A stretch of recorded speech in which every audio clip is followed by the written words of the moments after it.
அனைவருக்கும் இனிய வணக்கங்கள். இன்று நம்முடன் இணைந்திருப்பவர் மூத்த பத்திரிகையாளர், சிறந்த சிந்தனையாளர் பால்ராஜ் அவர்கள். வணக்கம் திரு பால்ராஜ் அவர்கள். வணக்கம். 2026 சட்டமன்ற தேர்தல் களத்தில் மும்முனை போட்டி நிகழும் என்று மூத்த அரசியல்வாதிகள் கூறுகின்றனர். அதற்கு வாய்ப்புகள் இருக்கின்றனவா? கடந்த தேர்தலை விட இந்த தேர்தல் மிக வித்தியாசமான தேர்தல்.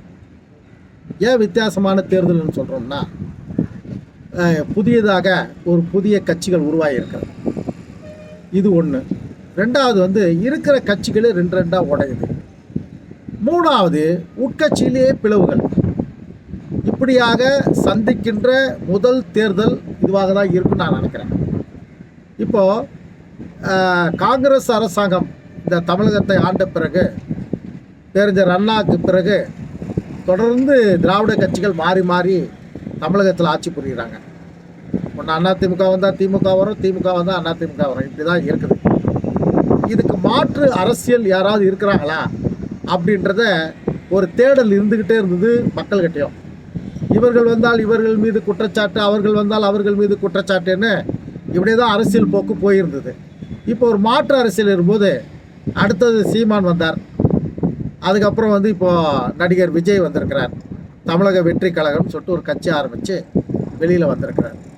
இப்போ ஒரு மாற்றம் வந்திருக்கிறாங்க. இப்போ கூட்டணின்னு நம்ம பார்க்கும்போது அதிமுக தேசிய ஜனநாயக கூட்டணி அவங்க பண்ணுறாங்க. அதுக்கப்புறம் அந்த என்டிஏ கூட்டணியில் அவங்க ஏற்கனவே அந்த ஒரு பாணியில் தொடர்றாங்க. டிஎம்கே கூட்டணி அவங்க முற்போக்கு கூட்டணியாக அவங்க ஒரு பக்கம் போட்டுறாங்க. இப்போ இந்த ரெண்டு கூட்டணி இறுதி ஆயிடுச்சு. இப்போ வரலாம், கரண்ட்டு பொசிஷன் வரலாம்.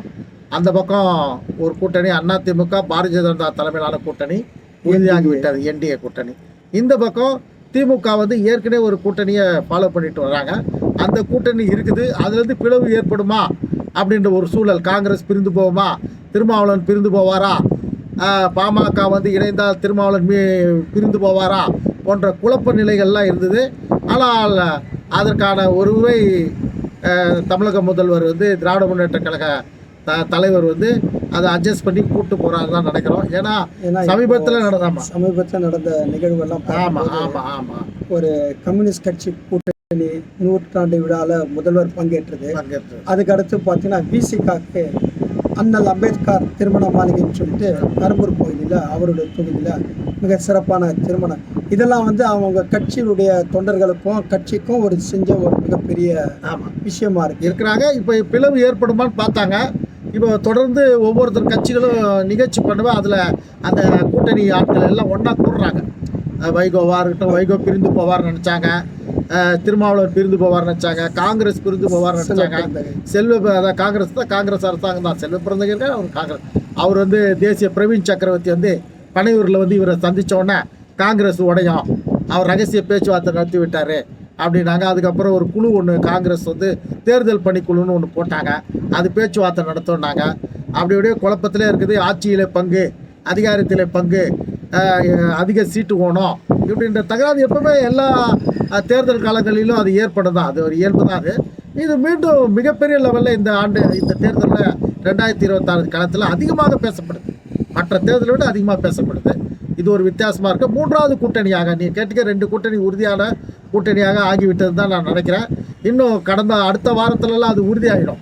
நான் தேர்தல் அறிவிப்பு மிக விரைவில் வர இருக்கின்ற காரணத்தால் அடுத்த வாரத்திற்குள்ளாக கூட்டணி இறுதி பேச்சுவார்த்தைகளும் ஏற்கனவே முதல்வர் தமிழக திராவிட முன்னேற்ற தலைவர் மு.க. ஸ்டாலின் அவர்கள் சொல்லிட்டாரு.